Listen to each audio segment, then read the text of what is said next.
Hey, hola a todos y bienvenidos de vuelta a su canal Lectura en Voz Alta. El día de hoy continuamos con el libro Grandes Esperanzas de Charles Dickens. Les leeré el capítulo 51, así que pónganse cómodos, porque comenzamos. Capítulo 51. No podría decir cuál era mi propósito cuando estaba empeñado en averiguar quiénes eran los padres de Estela. Ya observará el lector que el asunto no se me presentaba de un modo claro hasta que me hizo fijar en él una cabeza mucho más juiciosa que la mía. Pero en cuanto Herbert y yo sostuvimos nuestra importante conversación, fui presa de la febril convicción de que no tenía más remedio que aclarar por completo el asunto, que no tenía que dejarlo en reposo, sino que había de ir a ver al señor Jaggers para averiguar toda la verdad. No sé si hacía todo eso en beneficio de Estela, o si, por el contrario, me animaba el deseo de hacer brillar sobre el hombre en cuya salvación estaba tan interesado algunos reflejos del halo romántico que durante tantos años había rodeado a Estela. Tal vez esta última posibilidad estaba más cerca de la verdad, pero sea lo que fuere, muy difícilmente me dejé disuadir de ir aquella noche a la calle de Gerrard. Contuvieron mi impaciencia las razones de Herbert, quien me dio a entender que, si iba, me fatigaría y empeoraría inútilmente, en tanto que la salvación de mi fugitivo dependía casi en absoluto de mí.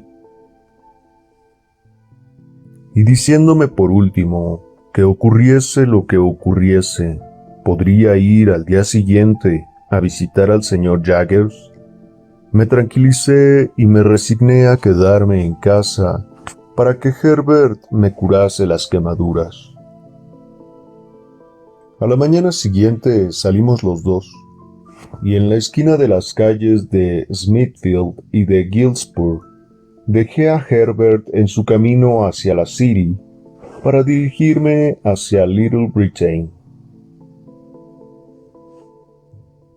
En ciertas ocasiones periódicas, el señor Jaggers y el señor Wemmick examinaban sus cuentas, comprobaban los cobros y, en una palabra, ponían en orden su contabilidad. En tales ocasiones, Wemmick llevaba sus libros y sus papeles al despacho del señor Jaggers, y uno de los empleados del piso superior iba a ocupar el sitio de Wemmick. Al entrar, encontré a este empleado en el lugar de mi amigo, y por eso supuse lo que ocurría en el despacho del señor Jaggers. No lamenté encontrar a los dos juntos, pues así Wemmick podría cerciorarse de que yo no decía nada que pudiese comprometerle. Mi aparición con el brazo vendado y la chaqueta sobre los hombros, como si fuese una capa, pareció favorable para mi propósito. A pesar de que había mandado al señor Jaggers una breve relación del accidente en cuanto llegué a Londres, me faltaba darle algunos detalles complementarios. Y lo especial de la ocasión fue causa de que nuestra conversación fuese menos seca y dura, y menos regulada por las leyes de la evidencia, que en otra oportunidad cualquiera. Mientras yo hacía un relato del accidente, el señor Jaggers estaba en pie, ante el fuego, según su costumbre. Wemmick se había reclinado en la silla, mirándome, con las manos en los bolsillos del pantalón y la pluma puesta horizontalmente en el libro. Las dos brutales mascarillas, que en mi mente eran inseparables de los procedimientos legales, parecían preguntarse si en aquellos mismos instantes no estarían oliendo a quemado. Terminada mi narración y después de haberse agotado las preguntas del señor Jaggers, exhibí la autorización de la señorita Havisham para recibir las 900 libras esterlinas destinadas a Herbert. Los ojos del señor Jaggers parecieron hundirse más en sus cuencas cuando le entregué las tabletas.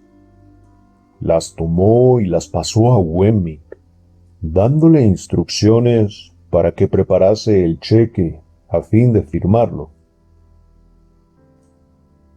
Mientras Wemmick lo extendía, le observé en tanto que el señor Jaggers, balanceándose ligeramente sobre sus brillantes botas, me miraba a su vez. «Lamento mucho, Pip», dijo, en tanto que yo me guardaba el cheque en el bolsillo después que él lo hubo firmado, «que no podemos hacer nada por usted». La señorita Havisham me preguntó bondadosamente, repliqué, si podría hacer algo en mi beneficio, pero le contesté que no. Todo el mundo debería conocer sus propios asuntos, dijo el señor Jaggers. Y al mismo tiempo observé que los labios de Wemmick parecían articular silenciosamente las palabras objetos de valor fácilmente transportables. De hallarme en su lugar, yo no le habría contestado que no, añadió el señor Jaggers. Pero todo hombre debería conocer mejor sus propios asuntos. Los asuntos de cualquier hombre, dijo Wemmick, mirándome con cierta expresión de reproche, son los objetos de valor fácilmente transportables. Como yo creyese que había llegado la ocasión para tratar el asunto que tanto importaba a mi corazón, me volví hacia el señor Jaggers y le dije, sin embargo, pedí una cosa a la señorita Havisham, caballero. Le pedí que me diese algunos informes relativos a su hija adoptiva, y ella me comunicó todo lo que sabía. ¿Eso hizo?, preguntó el señor Jaggers, inclinándose para mirarse las botas y enderezándose luego. ¡Ja! Creo que yo no lo habría hecho, de hallarme en lugar de la señorita Havisham. Ella misma debería conocer mejor sus propios asuntos.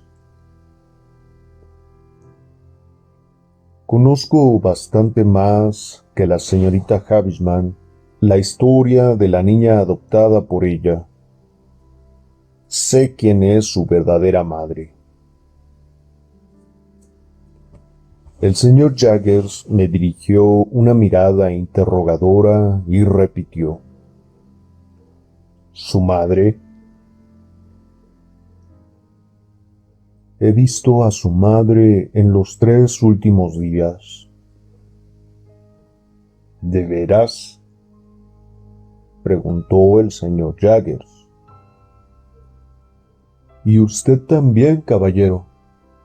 usted la ha visto aún más recientemente. ¿De veras?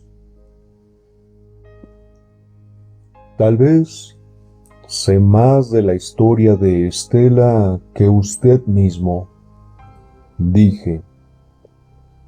También sé quién es su padre. La expresión del rostro del señor Jaggers, pues aunque tenía demasiado dominio sobre sí mismo para expresar asombro, no pudo impedir cierta mirada de extrañeza. Me dio la certeza de que no estaba enterado de tanto. Yo lo sospechaba ya, a juzgar por el relato de Provis, según me lo transmitiera Herbert, quien dijo que había procurado permanecer en la sombra, lo cual lo relacioné con el detalle de que no fue cliente del señor Jaggers hasta cosa de 4 años más tarde, y en ocasión en que no tenía razón alguna para dar a conocer su verdadera identidad. De todas suertes, no estuve seguro de la ignorancia del señor Jaggers acerca del particular como me constaba ahora.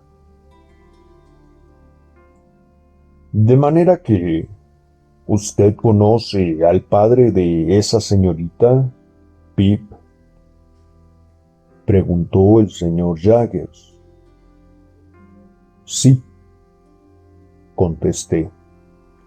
Se llama Provis, de Nueva Gales del Sur. Hasta el mismo señor Jaggers se sobresaltó al oír estas palabras. Fue el sobresalto más leve que podía sufrir un hombre, el más cuidadosamente contenido y más rápidamente exteriorizado.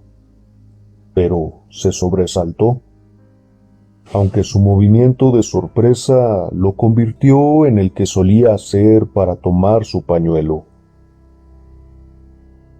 No sé cómo recibió Wemmick aquella noticia, porque en aquellos momentos temía mirarle, para que el señor Jaggers no adivinara que entre los dos había habido comunicaciones ignoradas por él. ¿Y en qué se apoya, Pip?, preguntó muy fríamente el señor Jaggers, deteniéndose en su movimiento de llevarse el pañuelo a la nariz. ¿En qué se apoya ese Provis para reivindicar esa paternidad? No pretende nada de eso, contesté. Ni lo ha hecho nunca, porque ignora por completo la existencia de su hija. Por una vez, falló el poderoso pañuelo. Mi respuesta fue tan inesperada que se volvió el pañuelo al bolsillo sin terminar la acción habitual. Cruzó los brazos y me miró con severa atención, aunque con rostro inmutable. Entonces le di cuenta de todo lo que sabía y de cómo llegué a saberlo, con la única reserva de que le di a entender que sabía por la señorita Havisham lo que en realidad conocía gracias a Wemmick. En eso fui muy cuidadoso, y ni siquiera miré hacia Wemmick hasta que hubo permanecido silencioso unos instantes, con la mirada fija en la del señor Jaggers. Cuando por fin volví los ojos hacia el señor Wemmick, observé que había tomado la pluma y que estaba muy atento en su trabajo. «Ja», dijo por fin el señor Jaggers mientras se dirigía a los papeles que tenía en la mesa. ¿En qué estábamos, Wemmick, cuando entró el señor Pip? No pude resignarme a ser olvidado de tal modo y le dirigí una súplica apasionada, casi indignada, para que fuese más franco y leal conmigo. Le recordé las falsas esperanzas en que había vivido, el mucho tiempo que las alimenté y los descubrimientos que había hecho. Además, aludí al peligro que me tenía conturbado.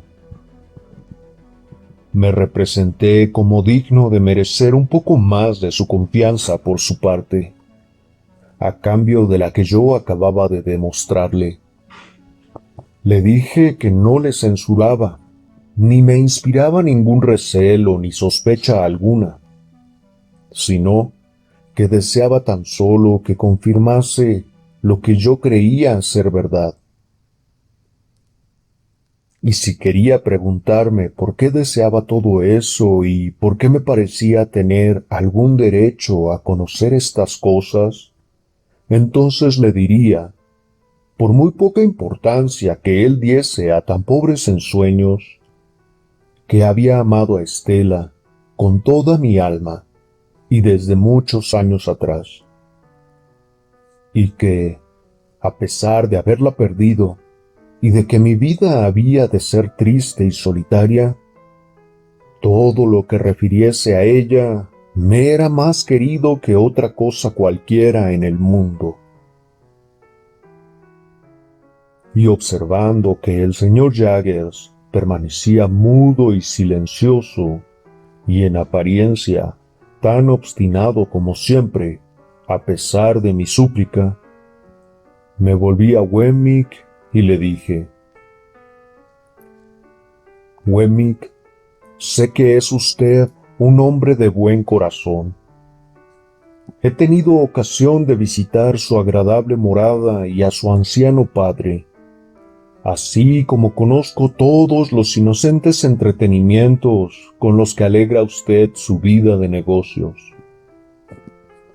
Y le ruego que diga al señor Jaggers una palabra en mi favor y le demuestre que, teniéndolo todo en cuenta, debería ser un poco más franco conmigo.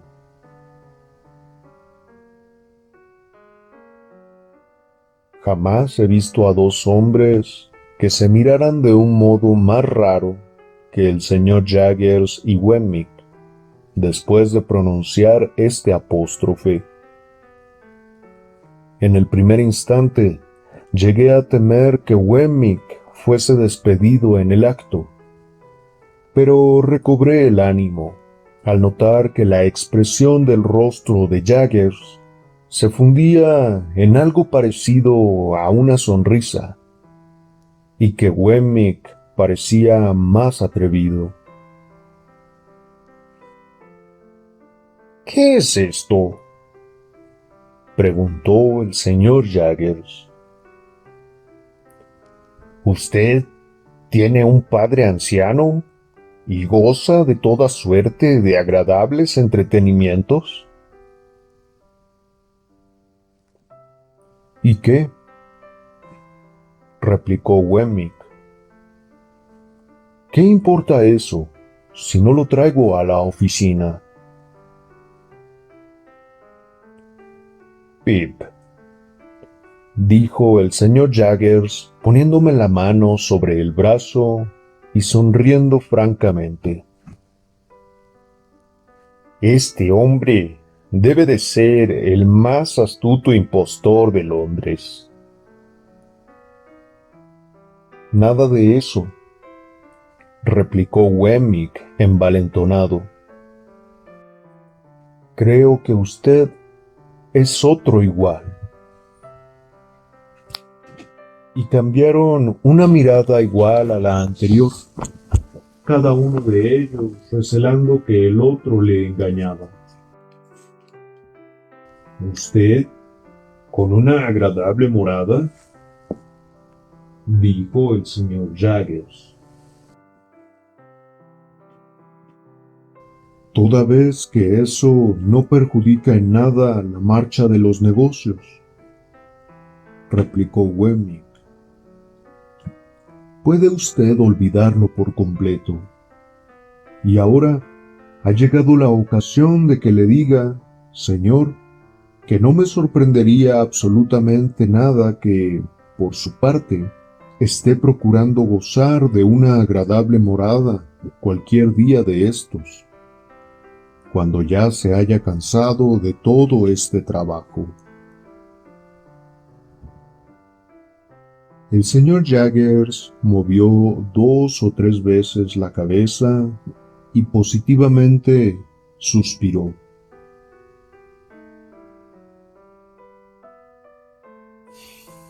Pip, dijo luego, no hablemos de esos pobres ensueños. Sabe usted más que yo de algunas cosas, pues tiene informes más recientes que los míos.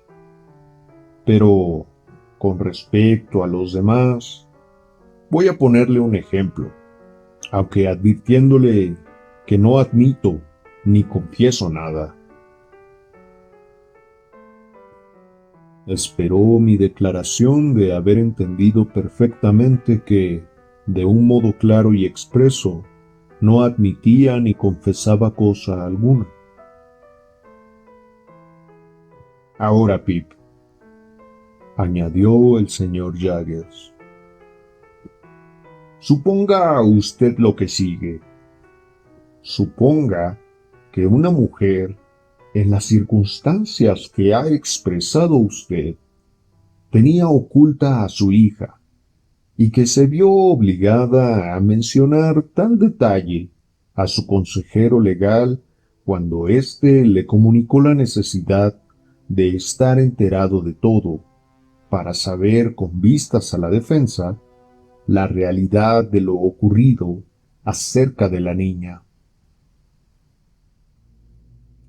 Supongamos que, al mismo tiempo, tuviese el encargo de buscar una niña para una señora excéntrica y rica que se proponía criarla y adoptarla.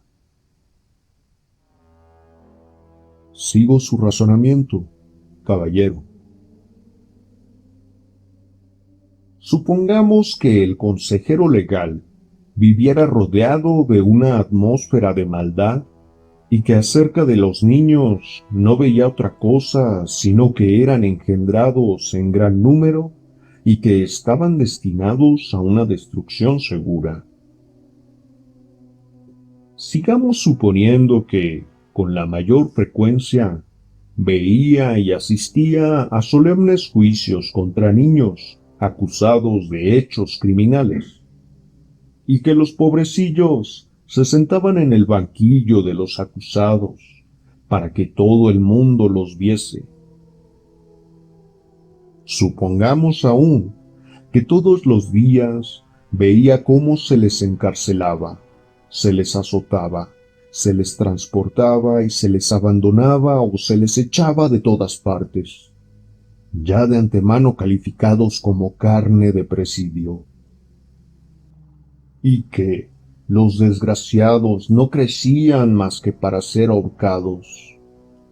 Supongamos que casi todos los niños que tenían ocasión de ver en sus ocupaciones diarias, podía considerarlos como fresa, que acabaría convirtiéndose en peces que sus redes cogerían un día u otro, y que serían acusados, defendidos, condenados, dejados en la orfandad y molestados de un modo u otro.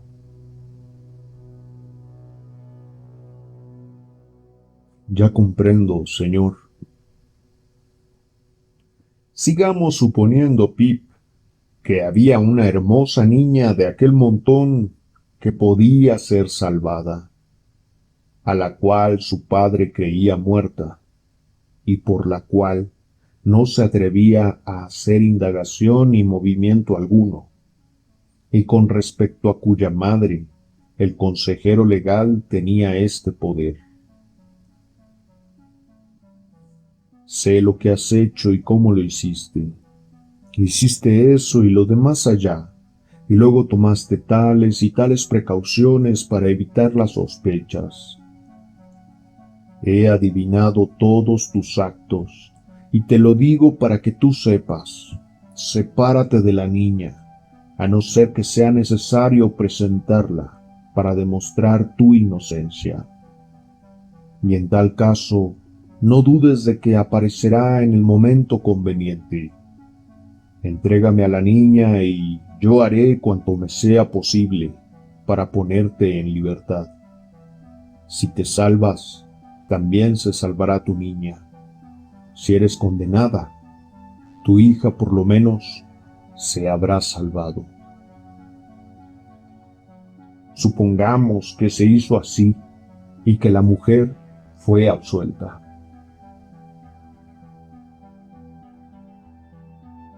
Entiendo perfectamente,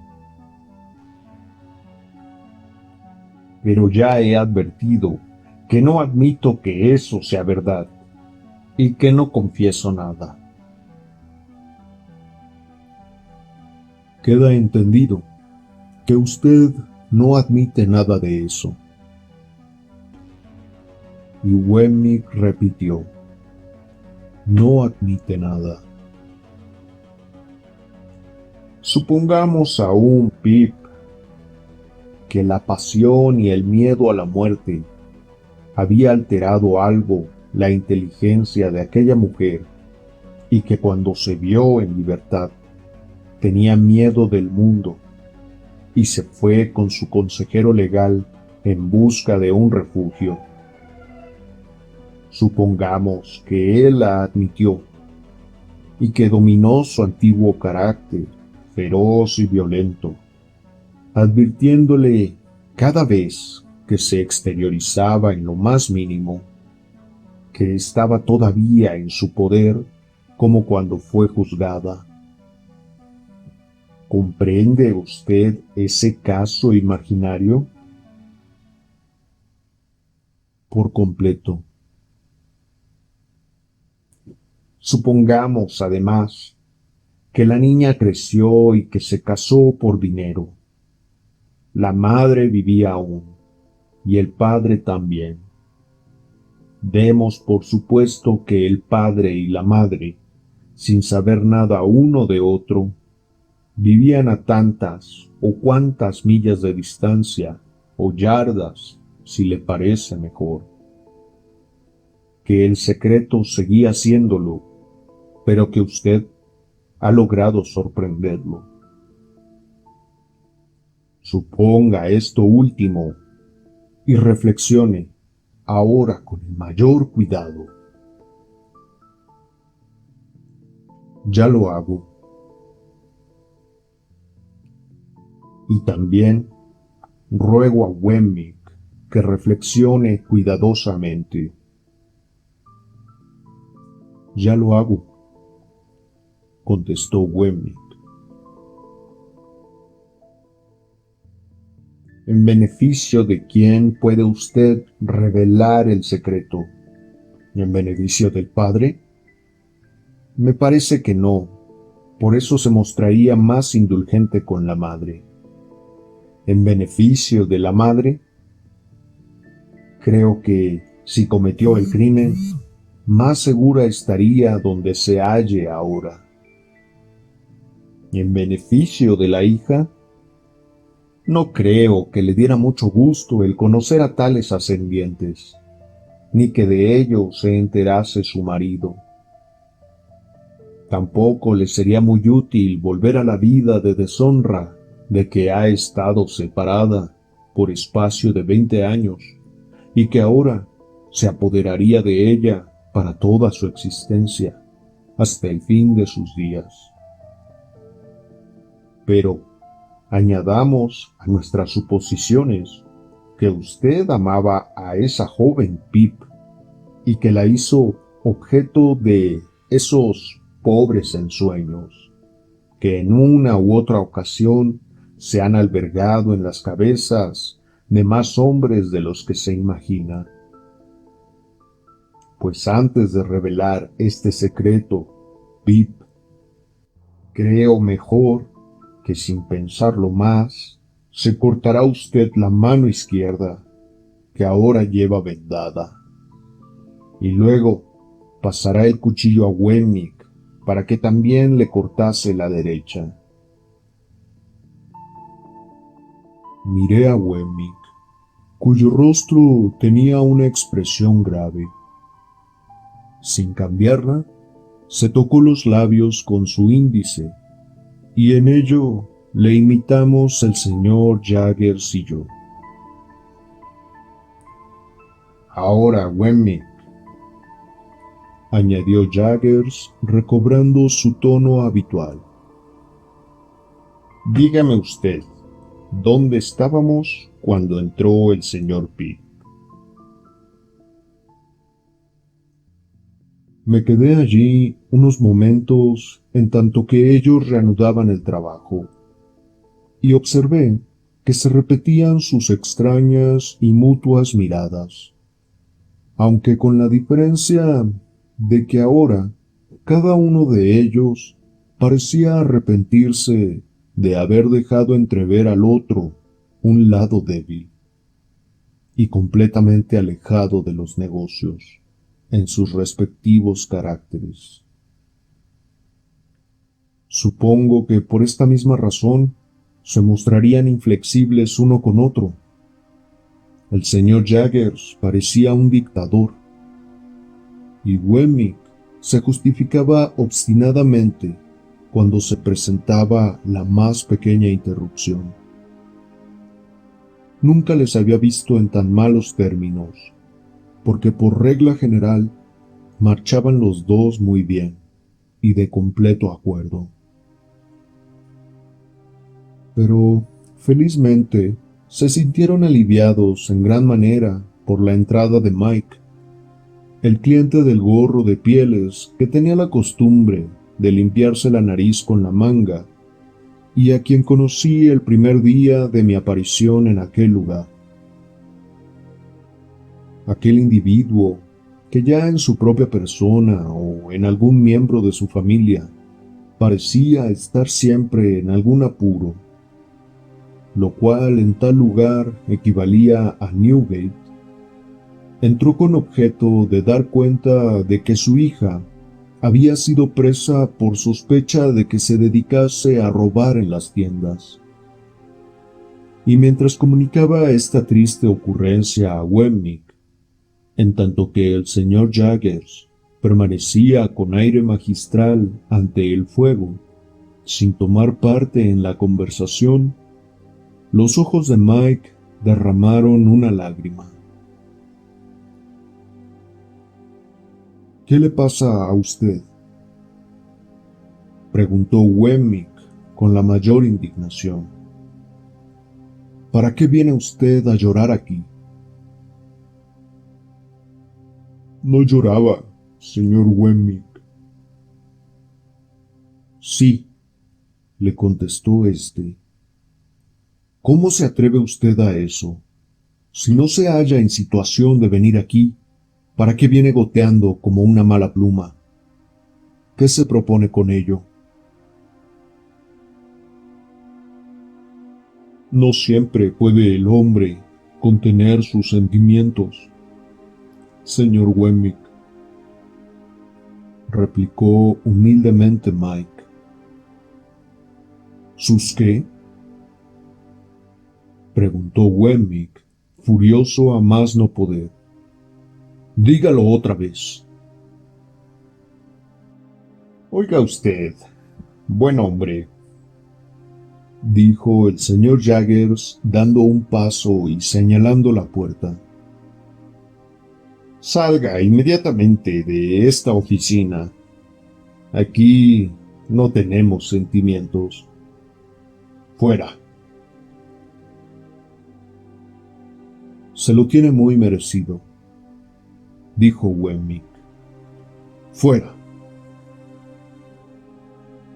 Así pues, el desgraciado Mike se retiró humildemente, y el señor Jaggers y Wemmick recobraron, en apariencia, su buena inteligencia y reanudaron el trabajo con tan buen ánimo como si acabaran de tomar el lunch.